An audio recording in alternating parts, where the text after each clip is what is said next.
Hello and welcome to Sunday School with First Baptist Church of Greensboro.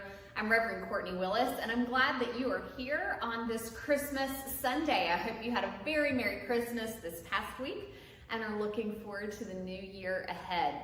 We are going to continue in our conversation about how the life of Jesus, the birth of Jesus, affected and changed and shifted the ways that God engages with humanity. And we're going to do that today. We're going to continue in Matthew chapter 2. So the first 2 weeks we were in Luke, then Galatians.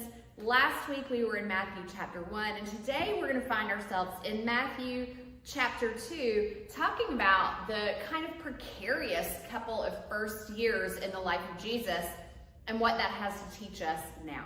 So I want you to think about a couple of questions. And I imagine that these, while they might be easy to come up with an answer, can be a little more tender or more difficult to consider.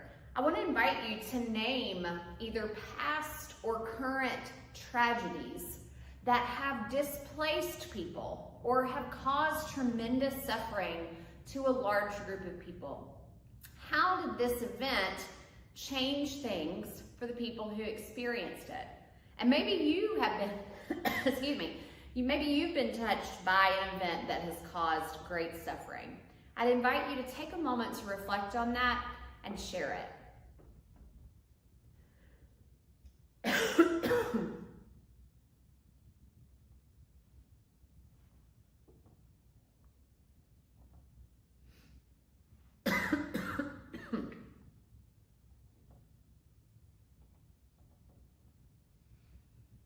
If you need a little more time with any of the questions, of course, I invite you to pause the video, continue having the conversation, or come back to it if you need a little more time. I know this is a deep and maybe even difficult question to consider.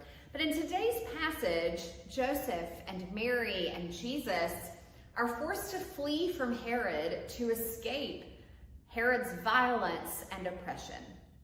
Other families, however, do not escape.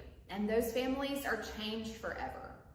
Tragic events happen in our world that cause tremendous pain and loss. We know that. Today's passage takes place after the Magi, or the wise men from the east, visited Jesus, and then they returned home. The Magi, it's important to remember, were Gentiles. Remember back to our conversation in Galatians about Paul's word to the Gentiles that Jesus came for everybody, not just for the Hebrew people. The Magi were Gentiles, but they recognized that God was at work among the Jews and through the Jews. They followed this star and they traveled a great distance to find this newborn king. In Matthew chapter 2, in verse 2, which we're not going to read today, the Magi refer to Jesus as the child who has been born King of the Jews. Before the birth of Jesus, there was already great political tension between Jesus, the fulfillment of Israel's hopes for a new king of David's line, and then the entrenched political rulers of the day. So of course, Herod was afraid of this child that he hears about, in part because many were looking for this coming Messiah who they believed would rule as a king and therefore overthrow the current political system. Herod believed himself to be the king of the Jews, but only because he had the favor of the Roman Empire. Ironically, that same title is eventually written on the inscription above Jesus' head at his crucifixion, King of the Jews.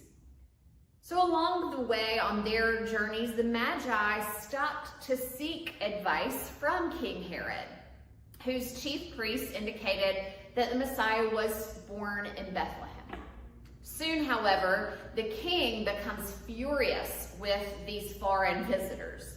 He asks them to report back to him once they found the child, supposedly so he can go and worship them. These Gentiles were not the first people to worship Jesus in Matthew.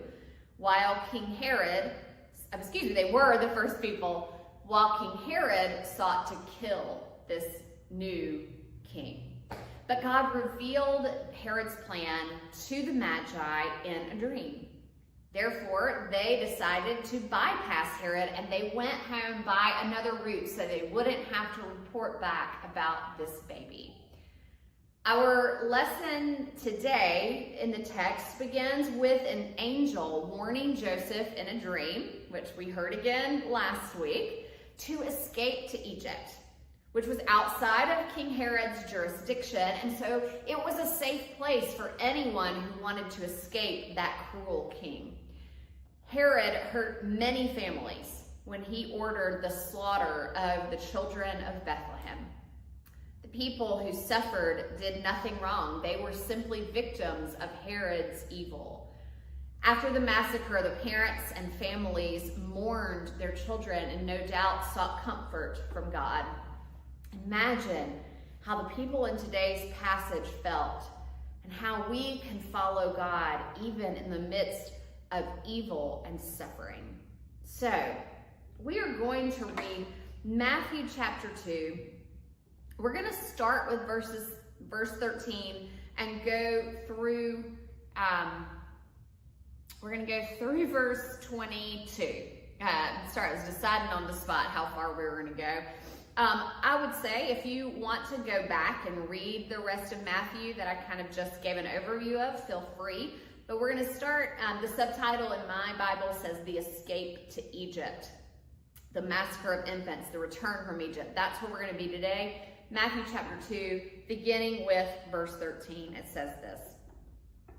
Now after they left, the Magi, an angel of the Lord appeared to Joseph in a dream and said, "Get up, take the child and his mother and flee to Egypt and remain there until I tell you. For Herod's about to search for the child to destroy him." Then Joseph got up, took the child and his mother by night and went to Egypt, and remained there until the death of Herod. This was to fulfill what had been spoken by the Lord through the prophet, "Out of Egypt I have called my son." When Herod saw that he'd been tricked by the wise men, he was infuriated. And he sent and killed all the children in and around Bethlehem who were 2 years old or under, according to the time that he had learned from the wise men. Then was fulfilled what had been spoken through the prophet Jeremiah. A voice was heard in Ramah, wailing and loud lamentation, Rachel weeping for her children. She refused to be consoled because they are no more. When Herod died, an angel of the Lord suddenly appeared in a dream to Joseph and said, "Get up, take the child and his mother and go to the land of Israel, for those who were seeking the child's life are dead." Then Joseph got up, took the child and his mother, and went to the land of Israel. But when he heard that Archelaus was ruling over Judea in place of his father Herod, he was afraid to go there. And after being warned in a dream, he went away to the district of Galilee.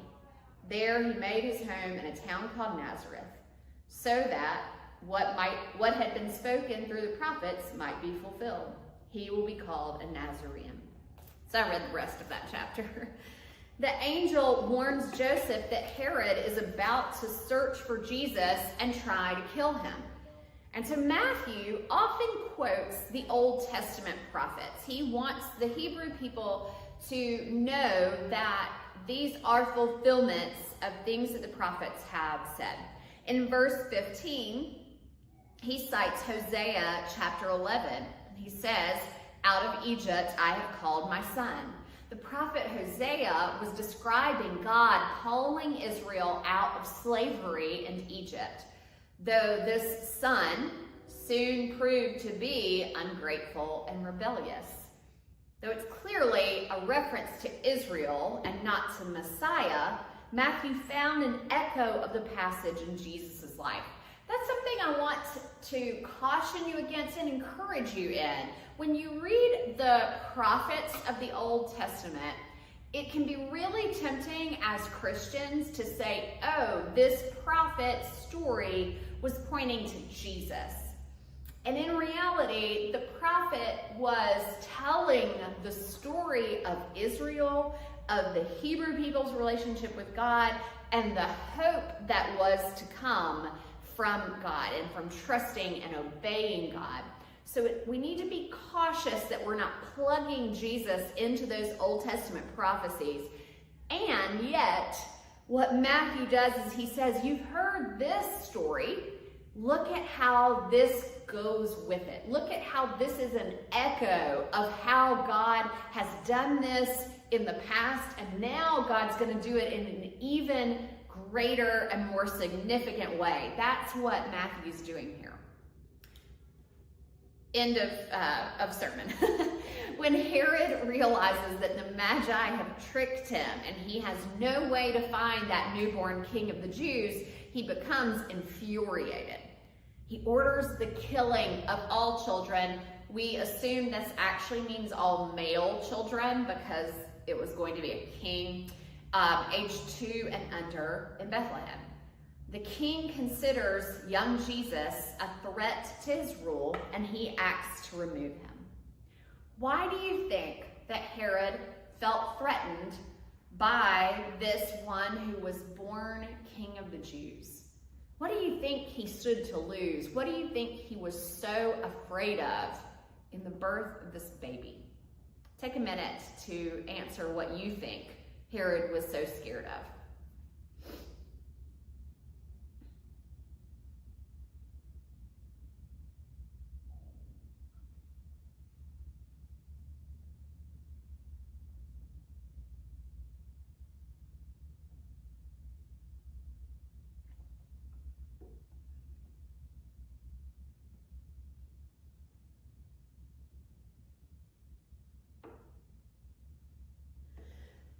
Excuse me. Herod the Great had a well-deserved reputation for violence and cruelty. He even killed members of his own family when he feared they might challenge his royal position. There's no reference outside of the Bible to Herod's raid against Bethlehem, but such an atrocity was in keeping with his character. So while we may not have other historical references to this massacre, it sounds like even if Herod didn't do it, he could have. So this slaughter of innocent children, of course, echoes the behavior of the Pharaoh in Exodus 1. The New Testament writers, the gospel writers, love a parallel to the Hebrew people's story. And of course, in that story, first Pharaoh ordered the midwives to kill any baby boys who were born to enslaved Israelite women. Then, when the midwives refused to comply, Pharaoh ordered the Egyptians to throw Israelite baby boys into the Nile River. Of course, we know that Moses was spared when his mother put him in a basket and launched him toward Pharaoh's daughter in the river.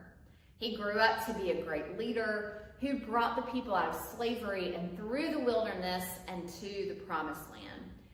Matthew frequently draws parallels between Jesus and Moses, depicting Jesus as a new Moses, sent to deliver the people in a new way. It's fitting, therefore, that as a young child, he would also be rescued from death at the hands of an evil king. So, it's important for us to know that even if the story didn't happen exactly like that, the point is, it remains, that God delivered this threatening baby from the hands of a ruler who was not on God's side.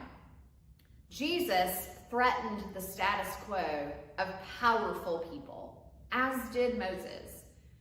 How does Jesus threaten the status quo of powerful people today? What is your observation of that? How does Jesus threaten powerful people even now? Take a minute to reflect on that and maybe share with someone close to you or type the answer. How does Jesus threaten the status quo of powerful people today?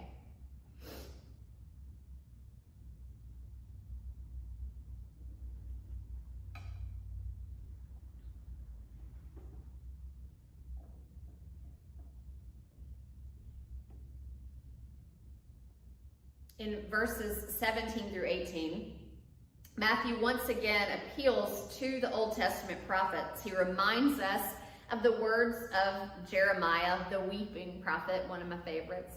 A voice was heard in Ramah, wailing in loud lamentation, Rachel weeping for her children. She refused to be consoled because they are no more.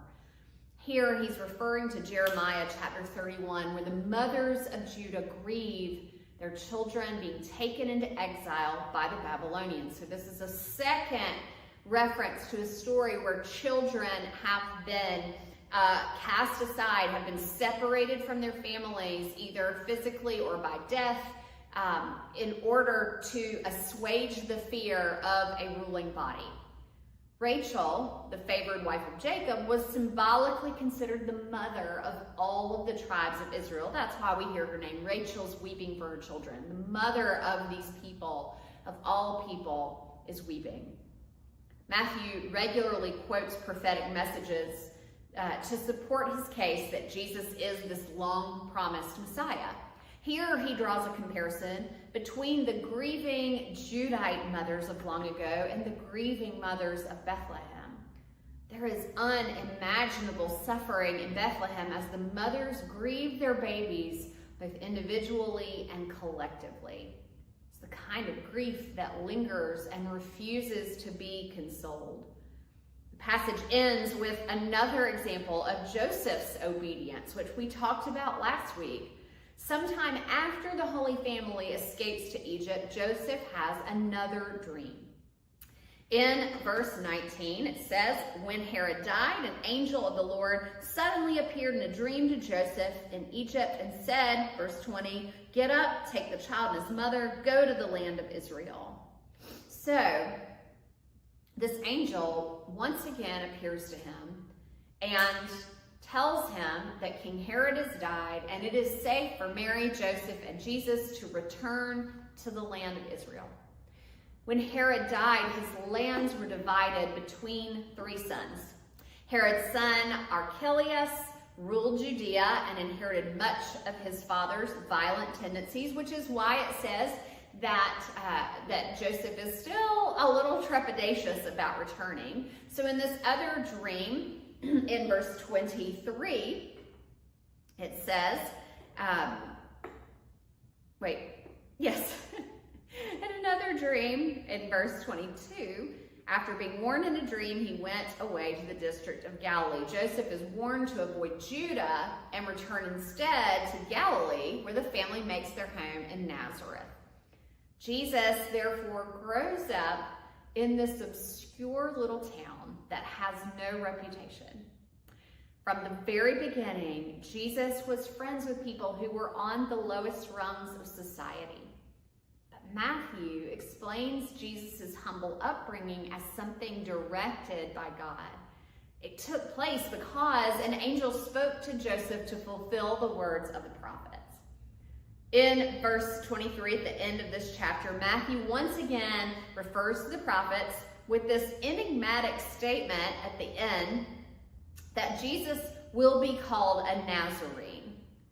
There is no Old Testament statement that mentions this, so this is a prophecy that we do not have as part of the Hebrew Scriptures.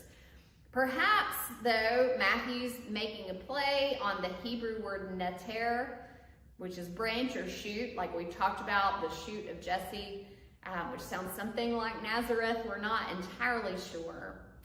But regardless of the details of this story raises our awareness of oppression and suffering in the world. It is certainly nearly impossible to read this story and not consider the life of real-time 2024 and coming 2025 refugees. It is hard not to consider the role of immigrants and migrants, particularly in our own country, and even the role of children in the mix of that.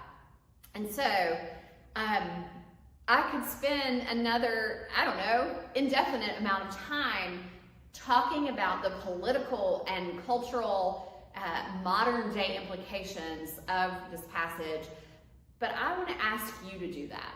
I want to ask you to wrestle with these passages this week as we go into a new year, as our governmental system shifts, as our newly elected leaders come into power and authority. I invite you to keep this passage at the front of mind and invite God to show you what it means.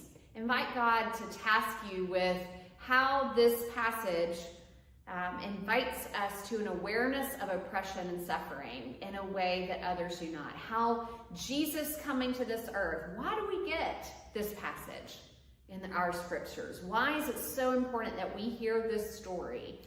And what does it have to do with who Jesus is the rest of his life?